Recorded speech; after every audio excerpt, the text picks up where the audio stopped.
Next topic है हमारा extended if then else structure का। ये वो स्ट्रक्चर होता है जिसके अंदर मतलब पहले हमने बात की थी कि अगर हमारे पास एक कंडीशन हो तो अगर वो ट्रू है तो हमने ये काम करना है, अगर फॉल्स है तो कोई वे नहीं था, ठीक है।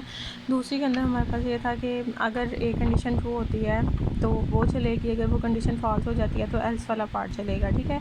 उसके बाद नेक्स्ट आ जाता है हमारे पास extended if then else structure. ये तब हम यूज़ करते हैं जब हमारे पास दो से ज़्यादा चॉइसेस होती हैं। एक चॉइस है तो खाली इफ़ काफ़ी है, दो चॉइसेस हैं तो इफ़ एल्स काफ़ी है, जबकि हमारे पास अगर दो से ज़्यादा चॉइसेस हैं तो फिर हमारे पास क्या आ जाता है, इफ़ देन एल्स स्ट्रक्चर आ जाता है, ठीक है। लाइक हम लोगों ने स्टूडेंट्स के ग्रेड शो कराने हैं, ठीक है। अब ग्रेड कहाँ से शुरू होते हैं, ABCDE F तक ग्रेड जाते हैं, ठीक है। तो अब जो ग्रेड्स हैं वो दो कंडीशन से तो पूरे नहीं हो सकते, उसके लिए हमें 5-6 कंडीशंस की ज़रूरत पड़ेगी, ठीक है। तो ऐसी जगह पे फिर हम किसको यूज़ करते हैं, इफ़ देन एल्स स्ट्रक्चर को यूज़ कर रहे होते हैं, ठीक है। इफ़ देन एल्स स्ट्रक्चर में ये होता है कि इफ़ जिस तरह से पहले लिखते आते हैं हम लोग, ठीक है।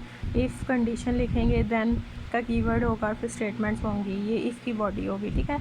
उसके बाद नेक्स्ट हम लिखेंगे एल्स इफ़, उसकी कंडीशन लिखेंगे, देन का कीवर्ड लिखेंगे, फिर उसकी स्टेटमेंट्स होंगी। इसी तरह से एल्स इफ़ अगला जितनी भी हमने कंडीशन बनानी है वो सारी की सारी लिखेंगे और एट द एंड हमारे पास क्या आ जाएगा, एल्स। लाइक हमने 6 हमारे पास कंडीशन हैं, 6 कंडीशन बनानी है तो 5 हम इस तरह से लिखेंगे कि पहली इफ़ होगी, बाकी 4 जो हैं वो हमारे पास क्या होंगी, एल्स इफ़ होंगी, ठीक है। फिर जो एंड वाली एक रह जाएगी वो खाली हमारे पास क्या बचेगी, एल्स की बचेगी, ठीक है।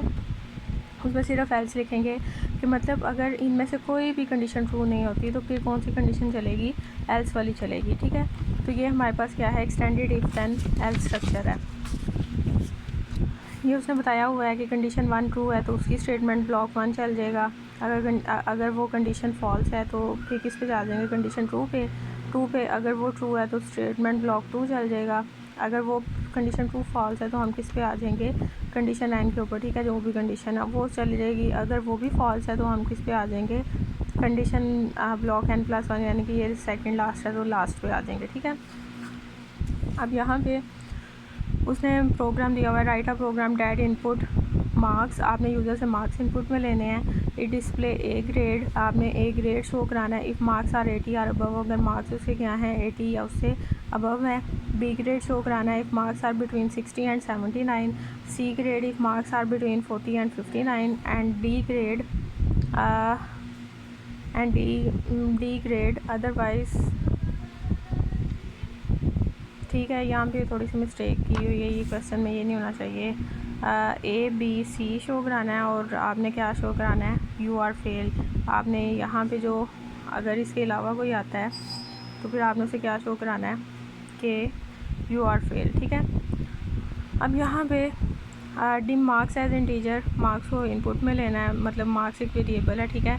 Marks is equal to input box, input में हमने उसे यूज़र से मार्क्स इनपुट लेने हैं। सपोज करें कि यूज़र ने हमें मार्क्स में क्या इनपुट दे दिया है, 90, ठीक है। अब कंडीशन पहली क्या थी कि अगर 80 से अबव हैं, 80 या 80 से अबव हैं, तो हमने कंडीशन क्या बनाई, if marks is greater than equal to 80, then message box में हमने उसे क्या शो कराना है, ए ग्रेड, ठीक है।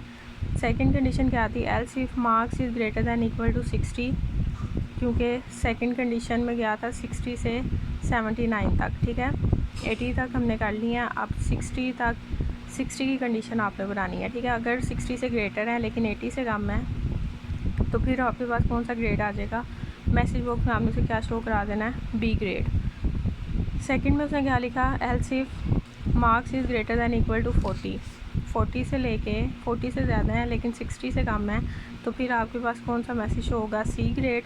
और एल्स में आपने उसे क्या शो करा देना है, मैसेज बॉक्स में यू आर फेल, मतलब अगर इनमें से कोई भी कंडीशन ट्रू नहीं होती तो आपने उसे क्या शो कराना है, यू आर फेल।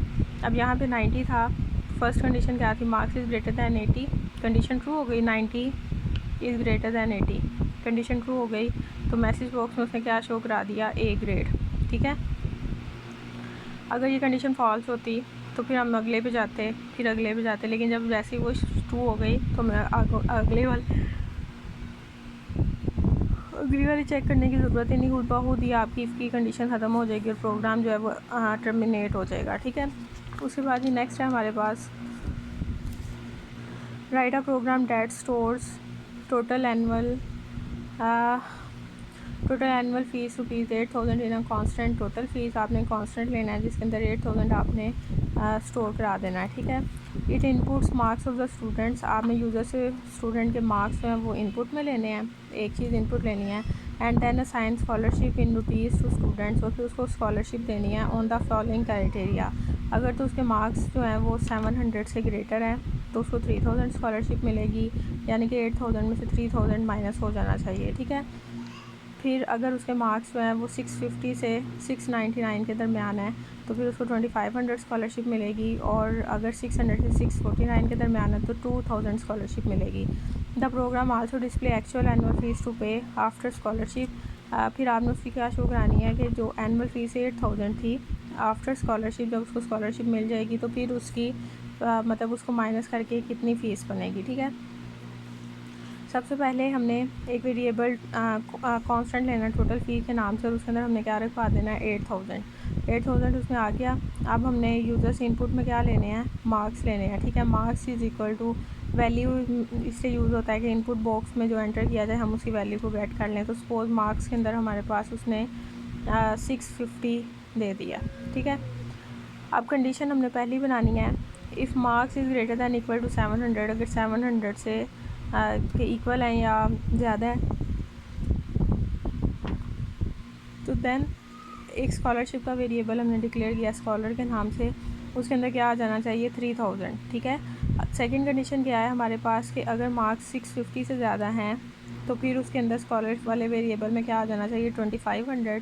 उसके बाद थर्ड कंडीशन में क्या है, else if marks is greater then 600 तो देन स्कॉलरशिप में आपके पास क्या आ जाना चाहिए 2000, ठीक है। कि कंडीशन हमने बना ली। एल्स में हमने क्या लिखा, लेकिन लाइक इन 3 कंडीशंस के अलावा लाइक सपोज करोगे यहाँ पे यूज़र 500 इनपुट कर देता है तो फिर तो इसी कंडीशन ही नहीं है हमारे पास, ठीक है। तो एल्स में फिर हमारे पास स्कॉलर में क्या आएगा 0। अब 500 वाले को स्कॉलरशिप तो नहीं मिलेगी तो वो 0 आ जाएगा, ठीक है। उसके बाद actual fees is equal to total fees minus scholar. Total fees में क्या पड़ा हुआ है 8000, उसमें से माइनस क्या करना है स्कॉलर वाला जो वेरिएबल है उसमें जो भी वैल्यू पड़ी होगी, वो इस कंडीशन की हो, इस कंडीशन की हो या इस कंडीशन की हो, ठीक है। जो भी वैल्यू पड़ी होगी उसको माइनस करना है, और मैसेज बॉक्स में हमने अपने जो स्कॉलरशिप है मतलब जो एनुअल फ़ीस है, जो एक्चुअल फ़ीस है, आपने उसको शो करा देना है, ठीक है। एक्चुअल फ़ीस को हमने शो करा दिया हुआ है। अब 650 है तो कंडीशन चेक होगी, marks is greater than 700, condition false हो गई। Marks is greater than equal to 650, condition true हो गई, ठीक है। तो स्कॉलरशिप में हमारे पास क्या आ जाएगा 2500। अब अगली नहीं चलेंगी, आगे हम इधर आएंगे। टोटल फ़ीस में 8000 पड़ा हुआ है और स्कॉलर में हमारे पास 2500 पड़ा हुआ है। तो 8000 में से 2500 निकाल दें तो हमारे पास क्या बचता है 5500। तो हमारी टोटल फ़ीस जो है एक्चुअल फ़ीस हमने उसे कितनी पे करनी है 5500 पे करनी है, ठीक है।